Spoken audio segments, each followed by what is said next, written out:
Hello guys, welcome back to my YouTube channel Standout Classes. So today guys I'm going to start chapter 12 balance of payment. Macroeconomics का है हमारा ये chapter of class 12th.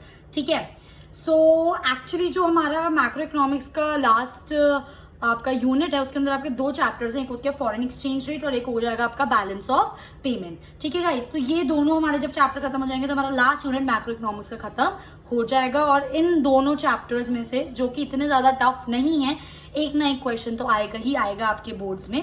ठीक है, मैं हमेशा आपको बोलती हूँ जब भी आप मैक्रो इकोनॉमिक्स प्रिपेयर करते हो ना गाइस, बस कुछ नहीं चाहिए, सिर्फ और सिर्फ कॉन्सेप्ट की नॉलेज चाहिए. जितनी बेटर आपकी कॉन्सेप्ट की नॉलेज होगी उतना ज्यादा बेटर आपका ये सब्जेक्ट होगा. ठीक है, जितना ज्यादा रटोगे ना इसको उतना ज्यादा प्रॉब्लम क्रिएट करेगा ये.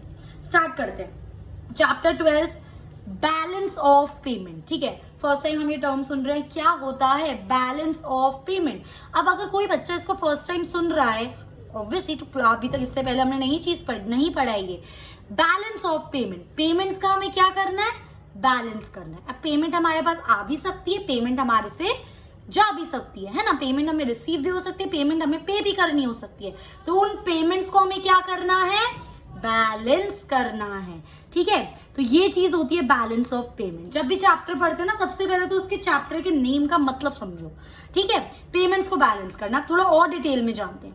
Balance of payment is an accounting statement. हम सब अकाउंट्स के बच्चे हैं, हमको पता है क्या है ये. एक अकाउंटिंग स्टेटमेंट होती है एक तरीके से ये. ठीक है, balance of payment is an accounting statement which provides a systematic record.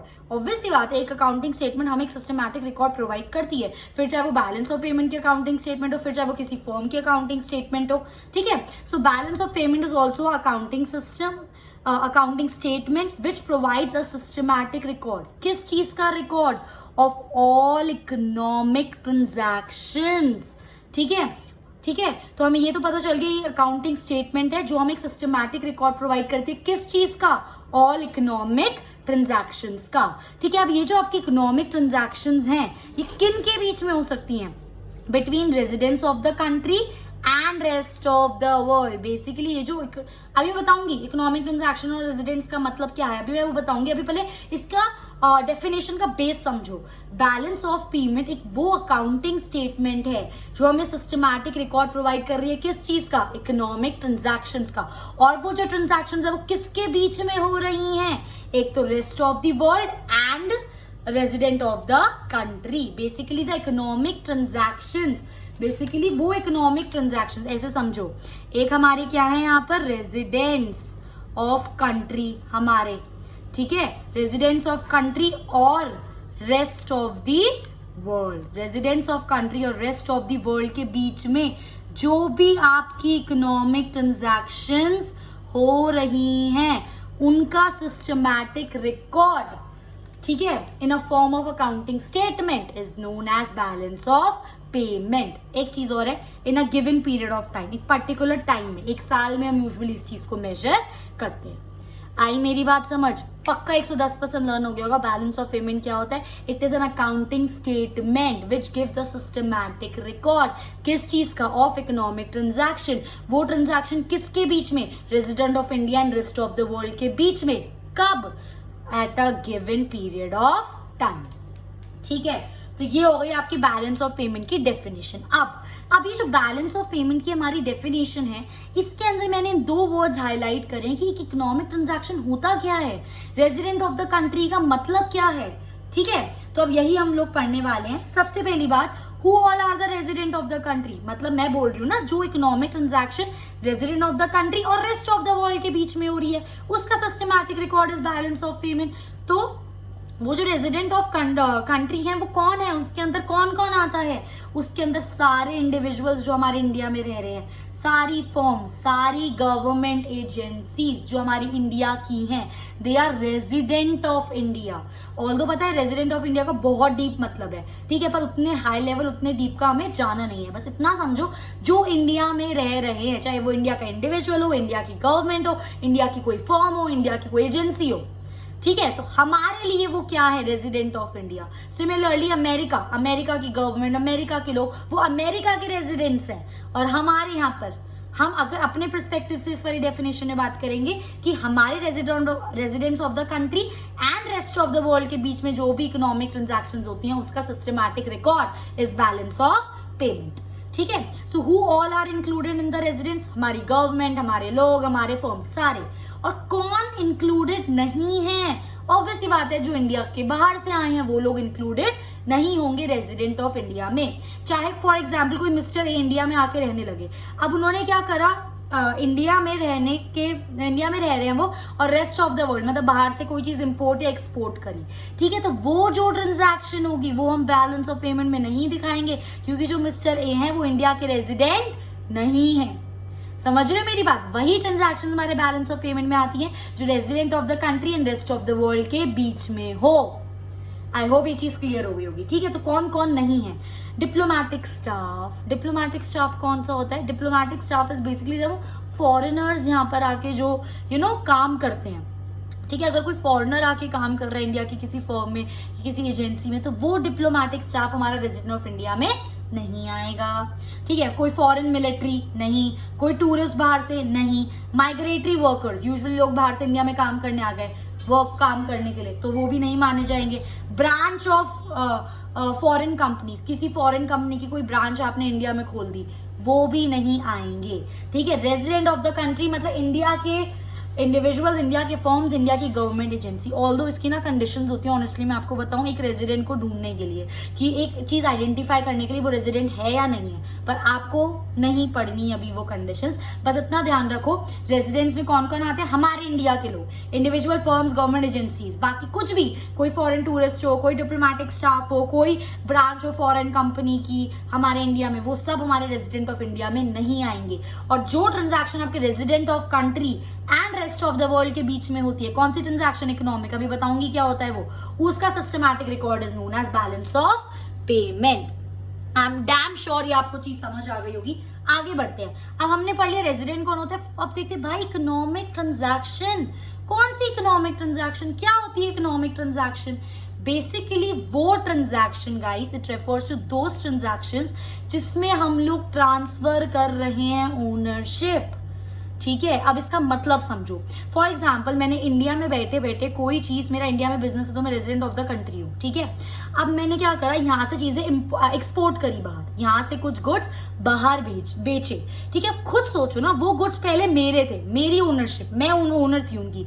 अब जब मैंने उनको बाहर सेल कर दिया और बाहर वाले को जिसने मुझे पेमेंट दे दी, ठीक है, तो अब वो जो गुड हो गया वो उस बाहर वाले बंदे का हो गया। अब पहले उस गुड की ओनर कौन थी? मैं थी, पर अब उस गुड का ओनर कौन हो गया? वो बाहर वाला बंदा जिसने मुझे पेमेंट करी है। तो हुई ना ट्रांसफर ऑफ ओनरशिप। ये तो कॉमन सेंस की बात है, जब भी हम बाइंग या सेलिंग कर रहे हैं तो जो बंदा सेल कर रहा है पहले वो उन गुड्स का ओनर है, पर जब उसने उनको सेल कर दिया तो जो बायर है वो उनका ओनर बन जाता है, क्योंकि बायर ने वो सेलर से खरीद लिए। समझ रहे हो मेरी बात क्या बोल रही हूँ? ठीक है, so basically transfer of ownership, वो ट्रांजैक्शन जिसमें हम ट्रांसफर ऑफ ओनरशिप करते हैं। और याद रखना, ट्रांसफर ऑफ ओनरशिप सिर्फ तभी हो सकता है when there is buying and selling. तो इन शॉर्ट देसी भाषा में इकोनॉमिक ट्रांजैक्शन क्या हो गया हमारा? Buying and selling of goods and services. ठीक है, जिसमें एक्सचेंज हो रहा है, गुड्स, मनी का लेना देना है, उन ट्रांजैक्शंस को हम क्या बोलते हैं? Economic transactions. बेसिकली बिजनेस से रिलेटेड जो ट्रांजैक्शंस होती है, ठीक है, तो वो ट्रांजैक्शन जिसमें ट्रांसफर ऑफ ओनरशिप हो रहा है। ट्रांसफर ओनरशिप तभी होगा जब बाइंग या सेलिंग होगा, of goods, of services, of money हो गया, या ऑफ असेट्स, किसी भी चीज का। पैसे भी अगर मैं यहाँ से बाहर भेज रही हूँ ना, that is also economic transaction. देखो पैसे इन्वॉल्व हो गए ना, गुड्स, सर्विसेज, पैसे, असेट्स, खरीदना, बेचना, ये सारे क्या है? ये सारी हैं इकोनॉमिक ट्रांजैक्शन, क्योंकि इसके अंदर क्या हो रहा है? ट्रांसफर ऑफ ओनरशिप या टाइटल, कुछ भी बोलो। आई मेरी बात समझ?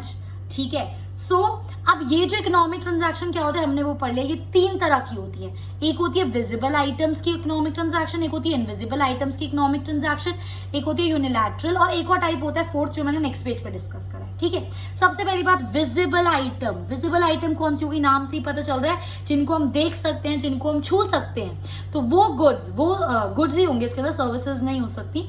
वो गुड्स जिनको मैं ट्रांसफर कर रही हूँ, जिनकी ओनरशिप में ट्रांसफर कर रही हूँ, जिनको मैं सेल कर रही हूँ, ठीक है, जिनको मैं सेल कर रही हूँ, क्योंकि वो गुड जिनको मैं छू सकती हूँ, वो सब क्या होते हैं? Visible items. All type of physical goods which can be imported, या तो इम्पोर्ट कर लिया या तो हमने एक्सपोर्ट कर दिया। बेसिकली जिनको हम छू सकते हैं और जिनको हम देख सकते हैं उनको हम क्या बोलते हैं, विजिबल आइटम।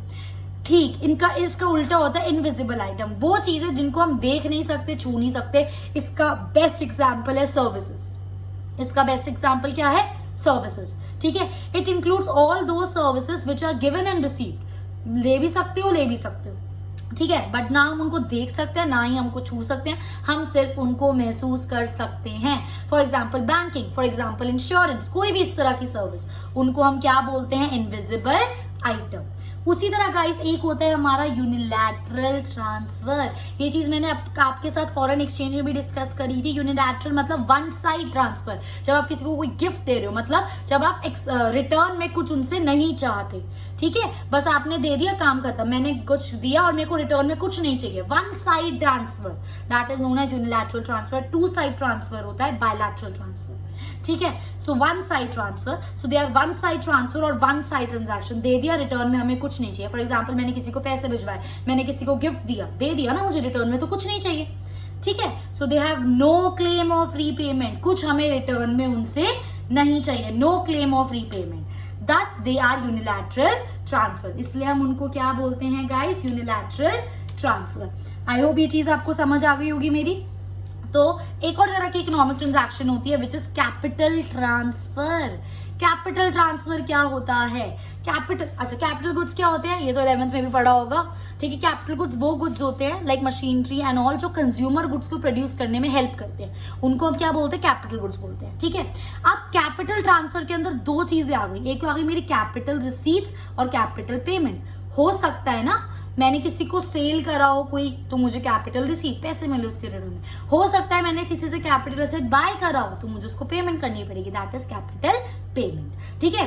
कैपिटल रिसीट्स कब होती है, थ्रू बोरोइंग या सेल ऑफ एसेट, आपने बेचा और आपके पास पैसा आया, that is capital receipt. Capital payment क्या होता है, थ्रू कैपिटल रीपेमेंट और परचेज ऑफ दी एसेट्स, आपने परचेज करा तो आपको उसकी पेमेंट करनी पड़ेगी, दैट इज कैपिटल पेमेंट। तो अभी तक हमने क्या पढ़ा, बैलेंस ऑफ पेमेंट क्या होता है, ठीक है, एक अकाउंटिंग स्टेटमेंट जो हमें सिस्टमैटिक रिकॉर्ड प्रोवाइड करती है, किसका, इकोनॉमिक ट्रांजैक्शन का। वो ट्रांजैक्शन किसके बीच में, resident of the country and rest of the world के बीच में at a particular point of time.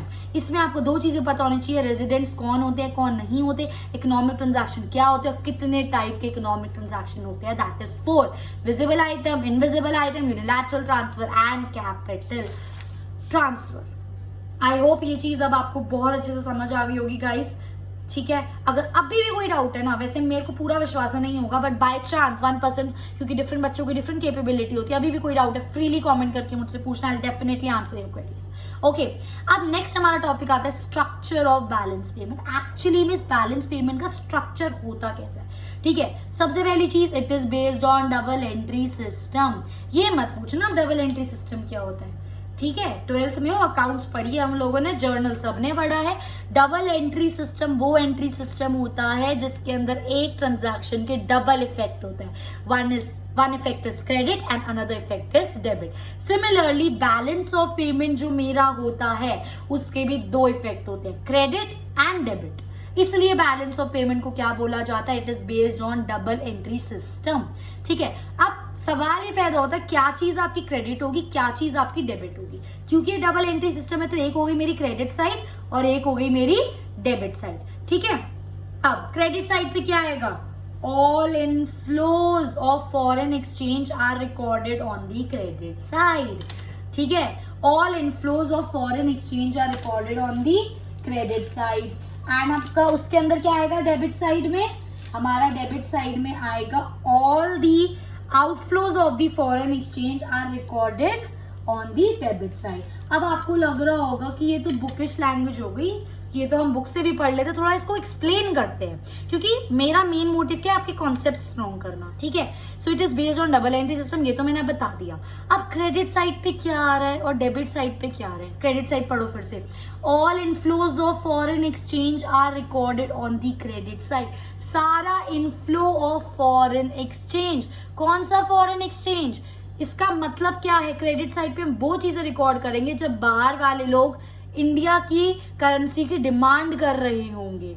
बाहर वाले लोग क्या चाहते हैं, इंडिया की करेंसी चाहते हैं, ठीक है, तो उनको इंडिया की करेंसी चाहिए, तो हम जब उनको इंडिया की करेंसी देंगे तो उसके बदले में हमें जो वो चेंज कराएंगे, समझ रहे हो ना, जो वो चेंज कराएंगे, ठीक है, वो हमारा क्या होगा, क्रेडिट साइड। ऑब्वियस सी बात है यार, हमारी इंडियन करेंसी जा रही है, हम कुछ चार्ज करेंगे तो हमें हमारे पास इनकम आ रही है, तो वो क्या आएगी, हमारी क्रेडिट साइड। ठीक, इसका उल्टा किस में आएगा, डेबिट साइड। ऑल आउटफ्लो, जब हम इंडियन करेंसी को किस में कन्वर्ट करा रहे हैं, डॉलर्स में। जब हम इंडियन करेंसी को किस में कन्वर्ट करा रहे हैं, डॉलर्स में, ठीक है, तो हम पेमेंट कर रहे हैं उनको, तो पेमेंट करेंगे तो किधर आएगा, debit side. Incomes are credited, are expenses are debited. By chance अभी भी ये चीज समझ नहीं आया ना, 2 मिनट दे दो, ये वाला टॉपिक बताती हूँ, फिर उसके बाद इस पे एक और डिस्कशन करते हैं, ठीक है। अच्छा, अभी तक हमने बस ये पढ़ लिया, balance of payment double entry पे बेस होता है, इसका एक क्रेडिट इफेक्ट होता है और एक डेबिट इफेक्ट होता है, ठीक है। नाउ बैलेंस ऑफ पेमेंट ना, जैसे हमारा ट्रायल बैलेंस होता है, अकाउंट्स में तो ट्रायल बैलेंस इक्वल होना चाहिए, बैलेंस होना चाहिए, पर बैलेंस ऑफ पेमेंट में ऐसा कुछ नहीं होता है। बैलेंस ऑफ पेमेंट मेरा सरप्लस भी हो सकता है, बैलेंस ऑफ पेमेंट मेरा बैलेंस्ड भी हो सकता है, और बैलेंस ऑफ पेमेंट मेरा डेफिसिट भी हो सकता है। सरप्लस मेरा बैलेंस ऑफ पेमेंट कब होगा guys, when my exports are greater than imports। मतलब समझो, एक्सपोर्ट आप ज्यादा कर रहे हो, एक्सपोर्ट हम कब ज्यादा करेंगे, जब बाहर के लोग हमारे गुड्स की ज्यादा डिमांड करेंगे, और जब बाहर के लोग हमारी गुड्स की ज्यादा डिमांड करेंगे तो पैसा कहां पर आएगा, हमारी कंट्री में आएगा, और उस कंट्री में उनको ऑब्वियस ही बात है, अगर उनको यहाँ पे पेमेंट करनी है तो उनके डॉलर्स को किस में एक्सचेंज कराना पड़ेगा, उनको इंडियन रुपी में।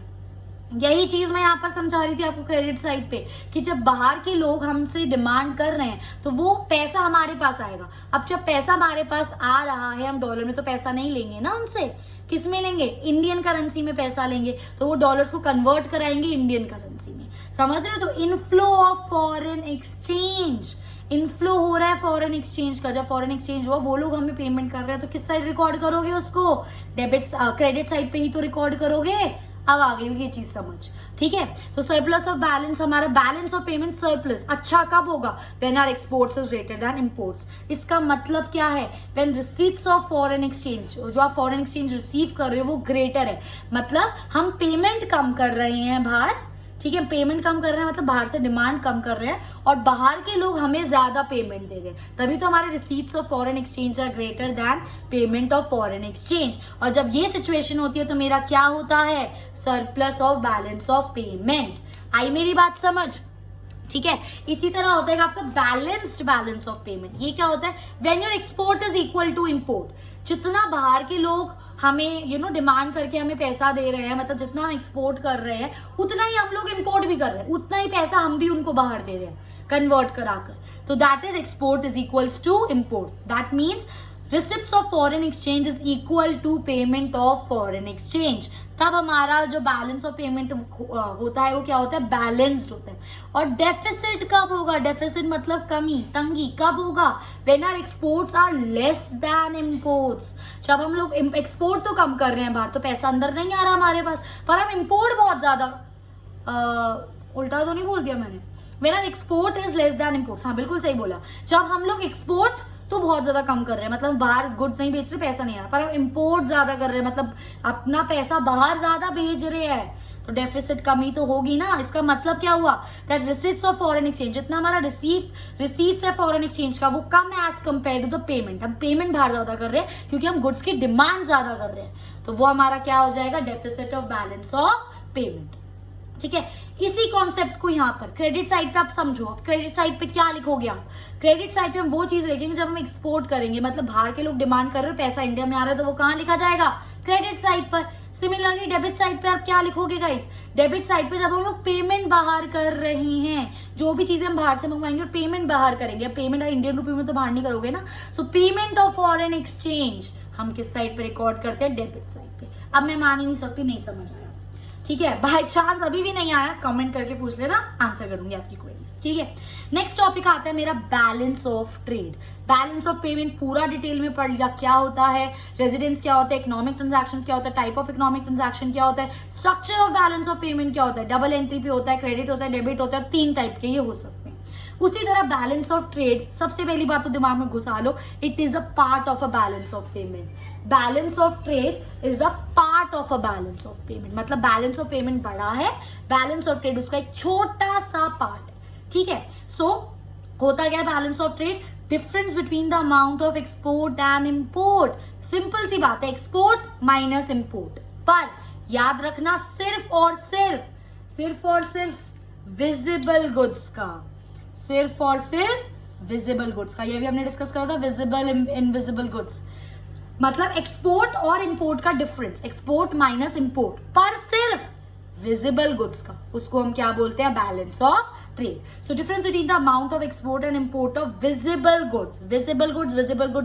बार बार बोल रही हूँ, ठीक है. So balance of trade is export of goods minus import of goods. कौन से गुड्स? विजिबल गुड्स, ठीक है. अब बैलेंस ऑफ ट्रेड बेसिकली एक बहुत इंपॉर्टेंट रोल प्ले करता है डिसाइड करने में कि हमारा बैलेंस ऑफ पेमेंट कैसा है, सरप्लस है, बैलेंस्ड है, डेफिसिट है, कैसा है, ठीक है. So balance of trade plays a very important role in deciding the situation of balance of payment of the country, जो मैंने अभी आपको बात बताई. और बैलेंस ऑफ ट्रेड को हम दो नाम से और बुलाते हैं. It is balance of visible trade, क्योंकि विजिबल गुड्स की बात होती है, एंड ट्रेड बैलेंस, ठीक है. ये इसके दो नाम थे. अब हमारा बैलेंस ऑफ ट्रेड भी गाइस इक्वल नहीं हो सकता, बैलेंस कभी नहीं हो सकता. या तो वो सरप्लस हो सकता है या तो वो डेफिसिट हो सकता है. सरप्लस वो कब होगा? जब हमारा export of visible item is greater then import of visible item, ठीक है, तब हमारा सरप्लस होगा. And definitely it is good for the country, definitely it will be good for the country. Obviously बात है, हम एक्सपोर्ट ज्यादा कर रहे हैं तो कंट्री के लिए अच्छी बात होगी, बुरी बात होगी? अच्छी बात. सिमिलरली डेफिसिट कमी कब होगी? जब हम लोग इंपोर्ट ज्यादा कर रहे हैं, एक्सपोर्ट कम कर रहे हैं, तो पैसा देश से बाहर जा रहा है, दैट इज एक्सपोर्ट. और हमारा जो ये डेफिसिट होगा, ये क्या होगा? ये बैड होगा, अनफेवरेबल होगा. जब कोई भी कंट्री ज्यादा इंपोर्ट करने लग जाती है, मतलब वो सेल्फ सफिशिएंट नहीं है चीजों में, समझ रहे हो, तभी तो बाहर से सामान मंगाना पड़ रहा है. तो that is very much unfavourable and surplus is favourable. आई मेरी बात समझ? अब बिल्कुल अच्छे से डिटेल में हमने कॉन्सेप्ट पढ़ लिया. बैलेंस ऑफ पेमेंट क्या होता है, बैलेंस ऑफ ट्रेड क्या होता है. Now we have to start difference between balance of trade and balance of payment.